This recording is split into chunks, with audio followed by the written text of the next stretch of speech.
S. நீங்க டைட்டில்ல, தம்ப்நெயில்ல பார்த்தது உண்மதான். I quit tech channels. நான் மட்டும் இல்ல, நாங்க எல்லாருமே தான். வாங்க, ஏன் நிக்கிறீங்க?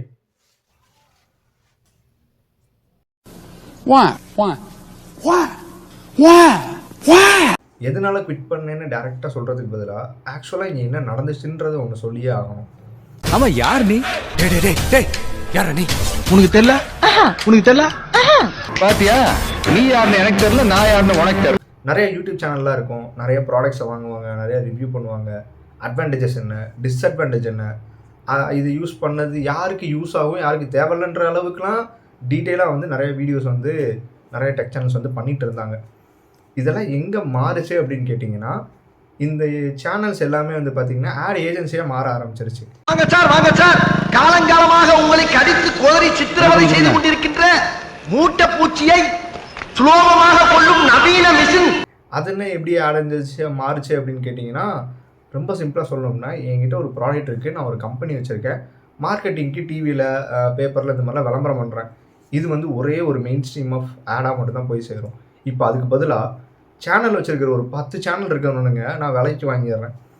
என்ன பேசணும், எப்படி பேசணும், எதை சொல்லணும், எதை சொல்லக்கூடாதுன்னு நானே சொல்லிடுவேன். ஏன்னா என் ப்ராடக்ட் தானே, என்ன பண்ணணும்னு நானே ஸ்கிரிப்ட் கொடுத்துருவேன், எல்லாமே பண்ணிடுவேன், எல்லாமே சொல்லிடுவேன். இப்போது நான் இந்த ஒரே ஸ்ட்ரீமில் அதிகமாக செலவு பண்ணுறதுக்கு பதிலாக இந்த ஸ்ட்ரீம் எல்லாத்துலேயும் பிரித்து இவங்க எல்லாத்துக்கும் கொஞ்சம் கொஞ்சமாக கொடுத்தேன் அப்படின்னு வச்சுக்கோங்க, என்ன பேச சொன்னாலும் பேசி அந்த பொருளை விற்கிறதுக்கு என்ன பண்ணணுமோ அதை அப்படியே டேரெக்டாக பண்ணிடுவானுங்க. இதில் என்ன ப்ரோ இருக்குது, அவன் காசு வாங்குறான், அவன் விற்கிறான், இதுலேருந்து தப்பு இல்லையே அப்படின்னா, தப்பு இல்லை, கரெக்டு தான். ஆனால் எது வரைக்கும் அப்படின்னா, அதில் எந்த அளவுக்கு அந்த வீடியோவில் உண்மை இருக்குன்றதை பொறுத்து இருக்குது. கிட்டத்தட்ட இது ஒரு ஓப்பன் ஸ்கேம் மாதிரி.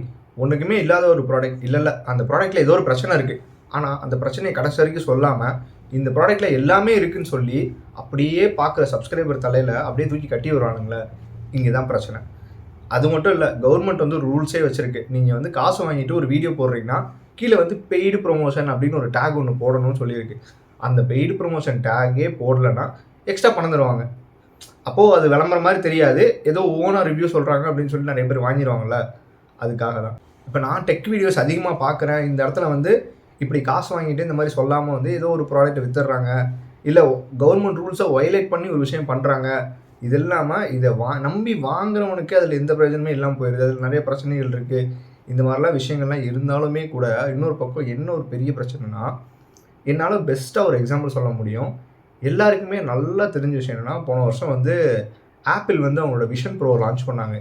இந்த விஷன் ப்ரோவை லான்ச் பண்ணதுலேருந்து எவ்வளோ கூவி எவ்வளோ இன்ஃப்ளூயன்சர் விற்றுருப்பாங்க. இது இருக்குது, அது இருக்குது, அப்படி இப்படின்னு. இப்போ இந்த விஷன் ப்ரோ எங்கே போச்சுன்னே தெரியல. லிட்டரலி அதை வாங்கி வீடியோ போட்டோடனே அதை கழுவி ஒரு வீடியோவும் போட்டிருக்கான். இப்போ எனக்கு என்னென்னா, அதை வாங்கி ரிவ்யூ பண்ணுறதுக்கு ஒரு காசு வாங்கியிருக்கான், இப்போ அதை கழுவி ஊற்றுறதுக்கு வேற அவங்ககிட்டே காசு வாங்கியிருக்கான். இதுதான் நடந்திருக்கு ஆக்சுவலாக உள்ள.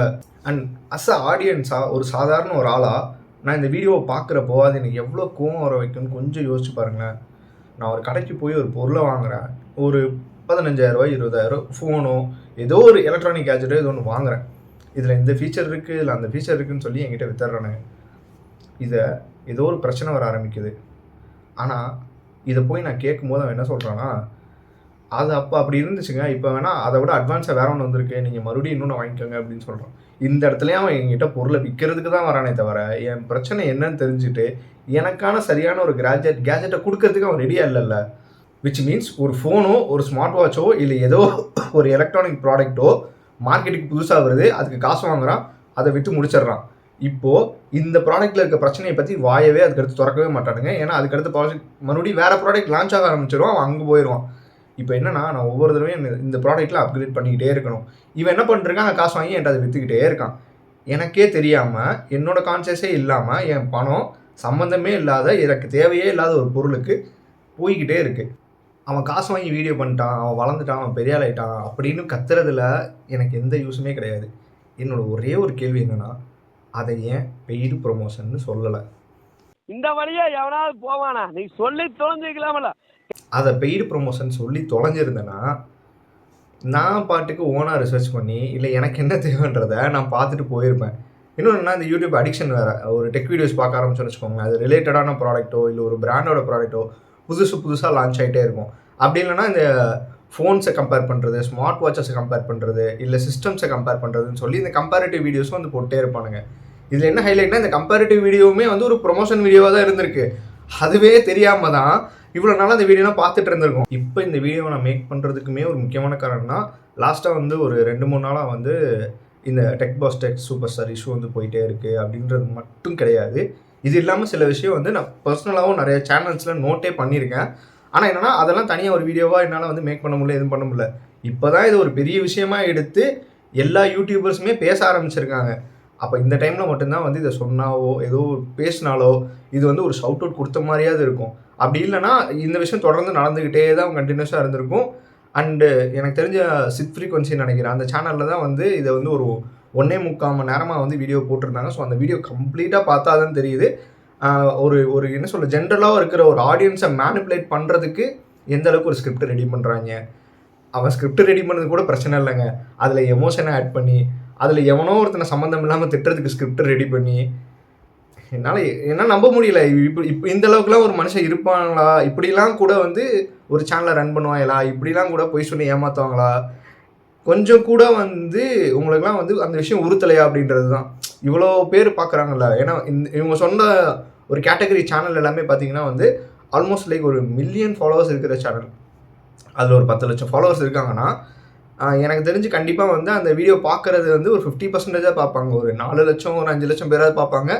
அதில் கன்வர்ஷன் ரேட்டுன்னு எடுத்திங்கன்னு வச்சுக்கோங்களேன், ஒரு 1% ஒரு 10% நீங்கள் வச்சுருந்தா கூட குறைஞ்சது ஒரு 40,000 ஒரு 50,000 பேர் வந்து கண்டிப்பாக அந்த ப்ராடக்ட்டை வாங்கியிருப்பாங்க. ஏதாவது ஒரு பிரச்சனையை ஃபேஸ் பண்ணியிருப்பாங்க. இப்போ என்னென்னா இவன் இவ்வளோ சொல்லிட்டாங்கிறதுக்காக இந்த சேனல் சொன்னால் நான் போய் அவங்ககிட்ட போய் சண்டை போட முடியாது. நேராக போய் அந்த பிராண்டுக்கிட்ட சண்டை போடணும். இன்னொன்று சர்வீஸ் சென்டரில் ப்ராப்பரான ஒரு ரெஸ்பான்ஸ் பண்ண மாட்டானுங்க. இந்த என்ன சொல்கிறது, இந்த ப்ராடக்ட்டை வாங்கி நான் கஷ்டம் தான் போட்டுட்ருப்பேனே தவிர அந்த ப்ராடக்ட்னால எனக்கு ஒரு பிரயோஜனமும் இருக்காது.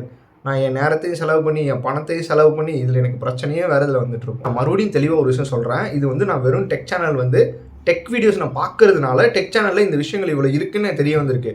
இப்போ டெக் இல்லாமல் மற்ற சேனல்ஸும் இருக்குல்ல. இப்போ என்ன சொல்கிறதுனா கண்டென்ட் கிரியேட்டர்ன்ற வார்த்தையவே காணோம். வெறும் இன்ஃப்ளூயன்சர்னு சொல்லி தெரியுறாங்க. யாரை இன்ஃப்ளூயன்ஸ் பண்ணுறீங்க? இன்ஃப்ளூயன்ஸ் பண்ணி என்ன பண்ணுறீங்க எனக்கு புரியல. நீங்கள் இன்ஃப்ளூயன்ஸ் பண்ணுறீங்கன்னா ஏதாவது ஒரு நல்ல விஷயம் தான் நடந்தால் பரவாயில்ல. நீ இன்ஃப்ளூயன்ஸ் பண்ணுறது உன்னோட சொந்த சுயலாபத்துக்காக மட்டுமே தான் இன்ஃப்ளூயன்ஸ் பண்ணிகிட்டு இருக்க. அண்ட் என்ன சொல்கிறது, எல்லாருக்கும் பணம் தேவை தான், இல்லைன்னு சொல்ல முடியாது. எல்லாருமே கஷ்டப்படுறது தான், இல்லைன்னு சொல்ல முடியாது.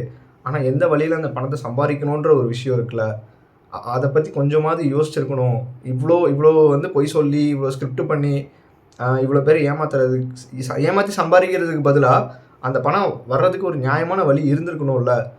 அப்புறம் இன்னொரு முக்கியமான ஒரு விஷயமும் சொல்லணும். என்னென்னா இந்த சேனல்ஸ் எல்லாம் ஒரு டைம் ஆஃப் பீரியடில் வந்து நல்லா இருந்தவனுங்க தான் நாளாக பணம் அதிகமாக ப்ரமோஷன்ஸ் அதிகமாக இல்லை ஒரு வேளை பிராண்ட்ஸ் வந்து ரொம்ப ஃபோர்ஸ் பண்ணுறாங்க அப்படின்னு கூட இருக்கலாம். அதனால தான் நான் சொன்னேன் யூடியூப் சேனலாக இருந்தது எல்லாமே வந்து ஆட் ஏஜென்சியாக மாறிடுச்சு அப்படின்னு நான் சொன்னதுக்கான ரீசனே வந்து இதுதான்.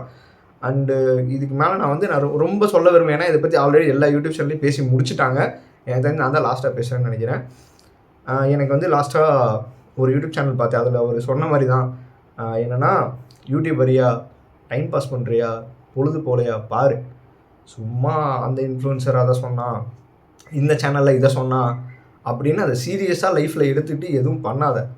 அது உனக்கு தான் வந்து கம்ப்ளீட்டாக உன் தலையில் தான் மிளகா அரைக்கிறான்னு அர்த்தம்.